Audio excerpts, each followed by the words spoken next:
काफी समय पहले मध्य देश में बारिश न होने की वजह से अकाल पड़ गया। नदियों तालाबों का पानी सूख गया, जिससे सभी लोग बहुत परेशान हो गए। उसी देश में एक हाथियों का झुंड रहता था। बारिश न होने से वे प्यासे मरने लगे।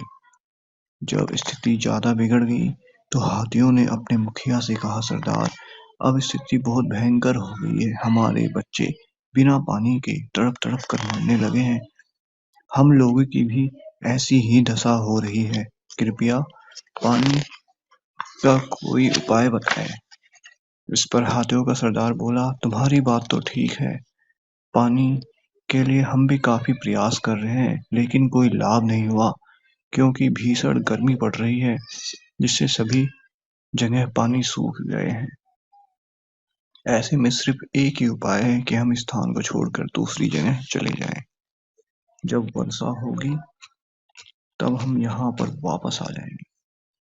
अपने सरदार की बात सभी हाथियों ने मान ली। वे तत्काल उस वन को छोड़कर दूसरे स्थान की ओर चले गए। कई दिनों तक चलने के बाद उन्हें एक नदी दिखाई दी, जहाँ पर स्वच्छ पानी था। उन्होंने हाथियों ने भरपेट पानी पिया और नदी से थोड़ी दूर पर ही वन में अपना पड़ाव डाल लिया। वे दिन भर जंगली फल, पेड़ पौधे आदि खाते और नदी का पानी पीकर चले जाते। लेकिन उस नदी के तट पर रहने वाले खरगोशों की जान पर बनाई। अनेक खरगोश हाथियों के पैरों तले दबकर मर गए और जमीन के नीचे बने उनके घर भी तहस नहस हो गए। ऐसी स्थिति में खरगोशों ने आपस में विचार किया, इन हाथियों को यहाँ से आने से रोका जाए।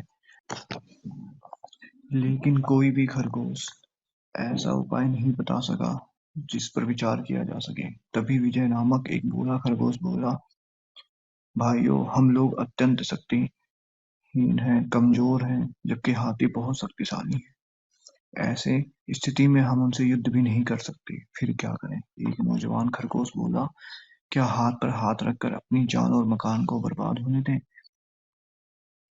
नहीं, इन्हें शक्ति से नहीं, बुद्धि से परास्त करना होगा। लेकिन तुम किसी प्रकार की चिंता न करो, मैं इसका कोई न कोई उपाय अवश्य कर लूंगा।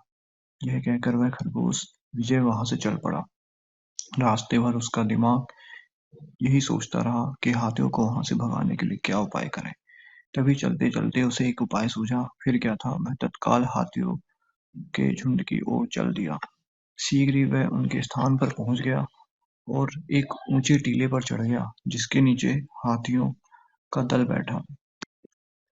विजय खरगोश मन ही मन मुस्कुराया और फिर हाथियों के सरदार को संबोधित करते हुए बोला, हे गजराज, तुम कैसे मूर्ख हो जो इतनी बड़ी गलती कर बैठे। हाथियों का सरदार ऊंचे टीले पर बैठे खरगोश को देखता हुआ कठोर स्वर में बोला, तुम हो कौन और मैंने क्या गलती की? विजय खरगोश ने कहा, मैं एक खरगोश हूँ, चंद्र देवता का प्रिय दूत।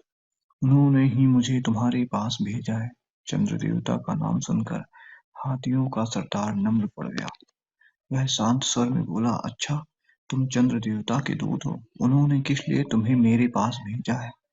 खरगोश ने दृढ़ता भरे स्वर में कहा, चंद्र देवता ने कहा है कि तुमने चंद्र नदी की रखवाली करने वाले खरगोशों को वहां से हटाकर और उन्हें रोध कर जघन्य अपराध किया है। वे सब मेरे वे सब मेरे अनुचर हैं।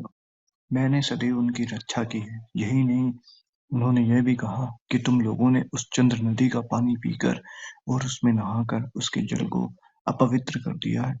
इसी कारण चंद्र देवता तुमसे गुस्सा है। यदि तुम लोग तत्काल यहाँ से नहीं गए तो वे तुम्हारा सर्वनाश कर देंगे। सर्वनाश की बात सुनकर हाथियों का सरदार व्याकुल हो उठा। वह घबराए हुए स्वर में बोला, माननीय दूत जी, हम लोगों से गलती हो गई है। हम लोगों को चंद्र देवता क्षमा प्रदान करें। भविष्य में हम ऐसी गलती नहीं करेंगे। हम लोग शीघ्र ही यहाँ से चले जाएंगे। विजय खरगोश अपनी योजना सफल होती देख फूला नहीं समा रहा था। फिर भी उसे आशंका थी कि कहीं आश्वासन देने के बावजूद हाथियों का दल यहाँ से ना जाए। इसलिए उसने कहा, ठीक है, तुम लोग स्वयं मेरे साथ उस चंद्र नदी पर चलो। वहां पर कुपित चंद्र देवता से अपनी गलती की क्षमा मांगो और यहाँ से चले जाओ। इस उपाय से वे तुम लोगों को माफ कर देंगे और तुम्हारा कभी अहित नहीं करेंगे। हाथियों के सरदार को खरगोश की यह बात पसंद आई। वह अपने हाथ साथियों के साथ उस नदी के समीप पहुंचा। पूर्णमासी का चंद्रमा आया था। उसका प्रतिबिंब नदी के जल में दिखाई दे रहा था, मगर जल की लहरों के कारण चंद्रमा कांपता सा लग रहा था। विजय खरगोश ने जल में दिख रहे चंद्रमा का प्रतिबिंब दिखाते हुए हाथियों के सरदार से कहा, देखो, चंद्र देवता तुमसे गुस्सा गुस्सा है और क्रोध के कारण कांप रहे हैं। अब देर ना करो, इन्हें प्रणाम करो और अपनी गलती की क्षमा मांगो। सभी हाथियों ने चंद्रमा के प्रतिबिंब को हाथ जोड़कर नमस्कार किया और अपनी गलती की क्षमा मांगी। वहां इस पर खरगोश ने कहा, हे चंद्रदेव, इन्हें क्षमा कर दीजिए, अब ये गलती नहीं करेंगे। इन्होंने तत्काल यहाँ से चले जाने का वचन भी दिया है। इसके बाद हाथियों का सरदार विजय खरगोश से विदा लेकर अपने साथियों के साथ अन्यत्र चला गया। इस प्रकार उस चालक खरगोश